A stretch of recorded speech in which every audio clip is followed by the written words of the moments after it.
ഇന്ന് വളരെ പ്രധാനപ്പെട്ട ഒരു വീഡിയോ ആണ് ഞാൻ നിങ്ങളുമായിട്ട് ഷെയർ ചെയ്യുന്നത്. ഇപ്പോൾ ഓണ സീസണൊക്കെയാണ്. സ്മാർട്ട് ഫോണുകൾക്ക് ഒരുപാട് ഓഫറുകളൊക്കെ വരുന്നുണ്ട്.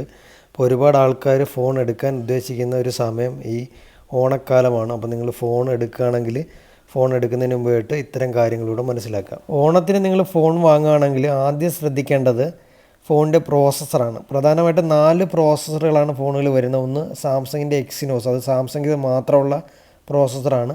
പിന്നെ മീഡിയ ടെക് പ്രോസസ്സർ, പിന്നെ സ്നാപ്ഡ്രാഗൻ്റെ പ്രോസസ്സർ, പിന്നെ apple A bionic chip set, അത് ആപ്പിളിൻ്റെ പ്രോസസ്സറാണ്. ഈ 4 പ്രോസസ്സറുകളാണ് വരുന്നത്.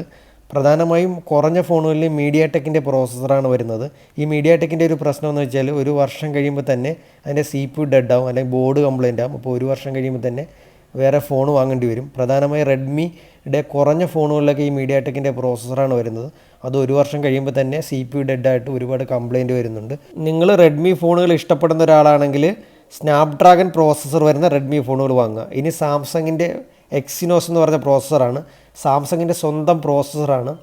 ഈ സീരീസ് അല്ലെങ്കിൽ ഈ പ്രോസസ്സർ വെച്ച് വരുന്ന എ സീരീസ് എം സീരീസ് ഫോണുകൾ ഒരു വർഷം കഴിയുമ്പോൾ തന്നെ CPU ഡെഡ് ആകുന്നുണ്ട്, ഒരുപാട് കംപ്ലൈൻറ്റുകൾ വരുന്നുണ്ട്. അപ്പോൾ നിങ്ങൾ എക്സിനോസ് പ്രോസസ്സർ വെച്ച് വരുന്ന ഫോണുകൾ ഒഴിവാക്കിയിട്ട് അതും സ്നാപ്ഡ്രാഗൻ്റെ പ്രോസസ്സർ വെച്ച് വരുന്ന സാംസങ് ഫോണുകൾ വാങ്ങാൻ ശ്രദ്ധിക്കുക. സ്നാപ്ഡ്രാഗണാണ് ഇപ്പോൾ ഏറ്റവും ടോപ്പായിട്ട് നിൽക്കുന്ന പ്രോസസ്സർ. മിക്ക ഫോണുകളിലും ടോപ്പ് എൻഡ് ആയിട്ടുള്ള ഒരു മിഡ് റേഞ്ച് മുതൽ ടോപ്പ് എൻഡ് ആയിട്ടുള്ള ഫോണുകളിലെല്ലാം സ്നാപ്ഡ്രാഗണാണ് വരുന്നത്.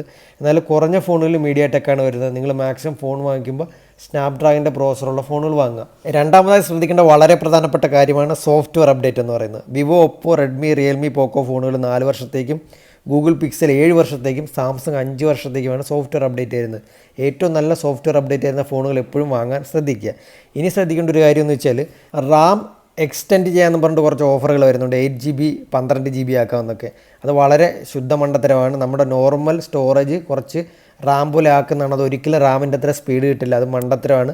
സാധാരണ എത്ര റാമോ ആണോ ഉള്ളത് അത്ര സ്പീഡ് മാത്രമേ എത്ര വെർച്വൽ റാം കൂട്ടിയാലും കിട്ടുള്ളൂ. അപ്പോൾ വെർച്വൽ റാം കൂട്ടുന്നതനുസരിച്ച് നോക്കിയിട്ട് മേടിച്ചിട്ട് കാര്യമില്ല, ഫോണിന് നോർമൽ സ്പീഡേ കിട്ടൂ. പിന്നെ ശ്രദ്ധിക്കേണ്ട, ഓണത്തിന് വരുന്ന ഓഫറുകളിൽ വാറണ്ടി എക്സ്റ്റൻഷനുള്ള ഫോണുകൾ നോക്കി വാങ്ങുക. കാരണം വാറണ്ടി എക്സ്റ്റൻഷൻ എന്ന് പറഞ്ഞാൽ നിങ്ങൾക്ക് 2 വർഷത്തേക്ക് വാറണ്ടി കിട്ടും. അതിന് ഇടയ്ക്ക് ഫോണിന് എന്തെങ്കിലും കംപ്ലയിൻറ്റ് ഉണ്ടായി കഴിഞ്ഞാൽ കമ്പനി ഫ്രീ ആയിട്ട് സർവീസ് ചെയ്ത് തരും. അപ്പോൾ നിങ്ങൾ ഓഫർ നോക്കുമ്പോൾ ഏറ്റവും കൂടുതൽ വാറണ്ടി എക്സ്റ്റൻഷനുള്ള ഫോണുകൾ സെലക്ട് ചെയ്ത് കഴിഞ്ഞാൽ നിങ്ങൾക്ക് ഒരുപാട് കാലം ഉപയോഗിക്കാൻ പറ്റും. സാധാരണയായി ഇതേപോലെ CPU ഡെഡായ ഫോണുകൾ റീബോൾ ചെയ്യാണ് പതിവ്. റീബോൾ ചെയ്യുകയെന്ന് വെച്ചാൽ CPU എടുത്തിട്ട് അതിൻ്റെ കുറേ കണക്ഷൻ ഇങ്ങനെ ബോൾ ടൈപ്പ് ഇരിപ്പുണ്ട്, അവിടെ നമ്മൾ ക്ലിയർ ചെയ്ത് വീണ്ടും സോൾഡർ ചെയ്ത് ഫിക്സ് ചെയ്യുന്നതാണ് റീബോൾ ചെയ്യുകയെന്ന് വെച്ചത്. അതാണ് അതിനുള്ള പരിഹാരം. എന്നാൽ അത് ശാശ്വതമല്ല. കുറച്ച് കാലം, ചിലത് ഒരുപാട് കാലം ഇരിക്കും, ചിലത് പെട്ടെന്ന് തന്നെ കംപ്ലൈൻ്റ് ആയി പോകുന്നതായിരിക്കും. ഇനി നിങ്ങളുടെ ഫോണിൽ ഏതെങ്കിലും ഇതേപോലെ ഡെഡായിരിപ്പുണ്ടെങ്കിൽ നമുക്ക് വളരെ കുറഞ്ഞ ചിലവിൽ റീബോൾ ചെയ്തെടുക്കാൻ പറ്റുന്നതാണ്. നമ്മളുമായിട്ട് കോൺടാക്ട് ചെയ്താൽ മതി. അപ്പോൾ നിങ്ങൾ വീഡിയോ ഇഷ്ടമായിട്ടുണ്ടെങ്കിൽ ഒന്ന് ലൈക്ക് ചെയ്യുക. പുതിയതായിട്ട് ഓണത്തിന് ഫോൺ വാങ്ങാൻ നിൽക്കുന്ന സുഹൃത്തുക്കൾക്കൊന്ന് ഷെയർ ചെയ്ത് കൊടുക്കുക. ചാനൽ ഒന്ന് സബ്സ്ക്രൈബ് ചെയ്യുക, സപ്പോർട്ട് ചെയ്യുക.